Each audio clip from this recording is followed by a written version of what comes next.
اللہ تعالی نے اپنی قدرت سے فائدہ اٹھانے کے لیے انسانوں کو دین اسلام عطا فرمایا ہے۔ دین اسلام کیا ہے؟ زندگی کے وہ طریقے جب انسان ان طریقوں پر اپنی ساری زندگی کو لے آتا ہے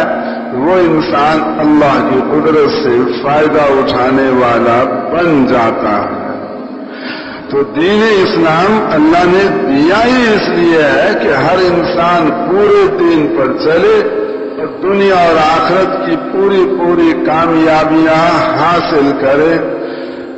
اب وہ دین پر چلنے کے لیے ملک اور مال کی شرط نہیں ہے، دین پر عمل کرنے کے لیے دل میں نور ہدایت کی شرط ہے۔ یہ بات نہیں ہے کہ ایک آدمی بادشاہ بنے گا تو دین پر عمل کرے گا، نہیں بنے گا تو نہیں کر سکتا۔ اور یہ بات بھی نہیں ہے کہ ایک آدمی مالدار بنے گا تو پھر دین پر عمل کرے گا، اگر وہ مالدار نہ بنا غریب آدمی دین پہ عمل نہیں کر سکتا، ایسی بات نہیں ہے۔ مالدار بھی دین پہ عمل کر سکتا ہے، غریب بھی کر سکتا ہے، بادشاہ بھی کر سکتا ہے، جس کے پاس ایک بھی ہوتا نہیں وہ بھی اللہ کے دین پر عمل کر سکتا ہے۔ دین پر عمل کرنے کے لیے دل میں نور ہدایت کی شرط ہے، اور ہدایت جس انسان کو مل جائے گی وہ انسان پورے دین پر چلنے والا بنے گا۔ جو پورے دین پر چلنے والا بنے گا اس کو دنیا اور آخرت کی ساری کامیابیاں مل جائیں گی، اور اس کی مرنے کے بعد کی ساری ضرورتیں اللہ پوری فرما دیں گے۔ پورے دین پہ چلنے والا اللہ کی قدرت سے فائدہ اٹھانے والا بنے گا، پورے دین پہ چلے گا، اس کا دل بھی نورانی ہوگا، اس کا چہرہ بھی نورانی ہوگا، اس کی دعائیں بھی قبول ہوں گی، اس کی روزی میں برکت ہوگی، اس کی موت بڑی آسان ہوگی، اس کی قبر حد نظر تک کھول دی جائے گی، قیامت کا دن عرش کا سایہ پائے گا، اور حوض کوثر سے حضور صلی اللہ علیہ وسلم کے ہاتھوں وہ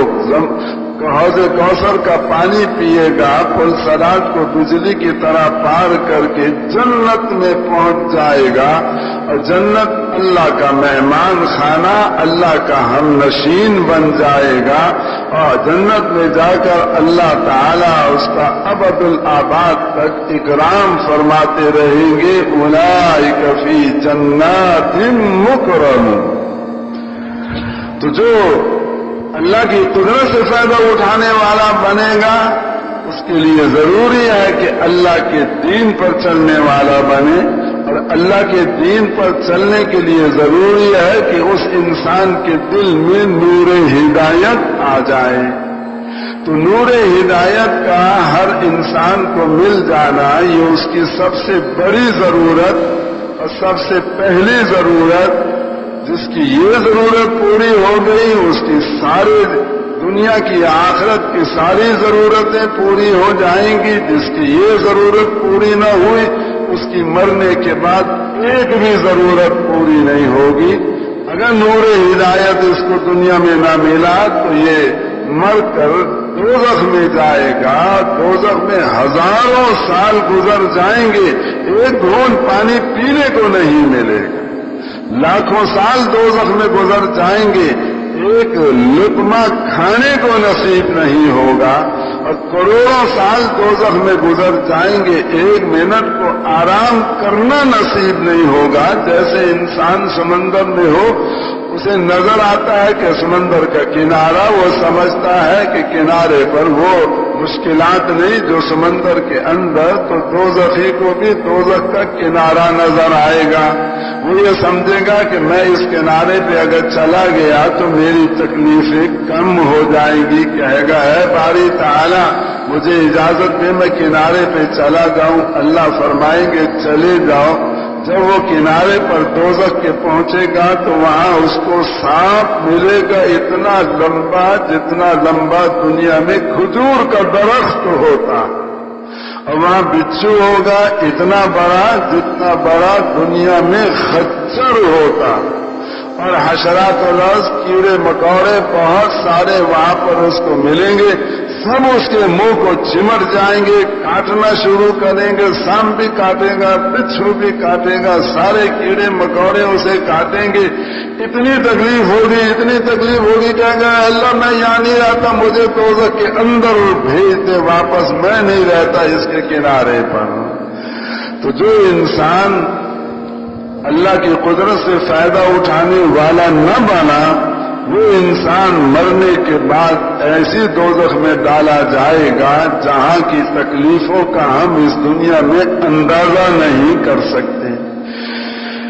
اللہ کی قدرت سے فائدہ اٹھانے کے لیے اللہ کے پورے دین پہ چلنا، اور پورے دین پہ چلنے کے لیے ہدایت کا نور دل میں آنا، یہ انسان ہر انسان کی سب سے پہلی ضرورت، سب سے بڑی ضرورت، ایک چپڑاسی سے لے کر بادشاہ تک اس کی بھی سب سے پہلی ضرورت ہے نور ہدایت کا مل جانا۔ قرآن مجید میں بہت ساری دعائیں ذکر کی گئی ہیں، لیکن قرآن مجید میں سب سے پہلی دعا کیا ہے؟ سب سے پہلے سورۃ فاتحہ قرآن میں آتی ہے، اس میں ہے دعا اہدنا، اے اللہ ہم سب کو ہدایت نصیب فرما۔ یہ دعا جس کی قبول ہو گئی، اللہ نے اس کو ہدایت دے دی، تو اب قرآن کی باقی ساری دعائیں اس کے حق میں قبول ہونے لگ جائیں گی، اور اگر یہ پہلی دعا اس کے حق میں قبول نہ ہوئی، اس کو ہدایت کا نور نہ ملا، تو اس کے لیے قرآن کی باقی کوئی دعا قبول نہیں ہوگی۔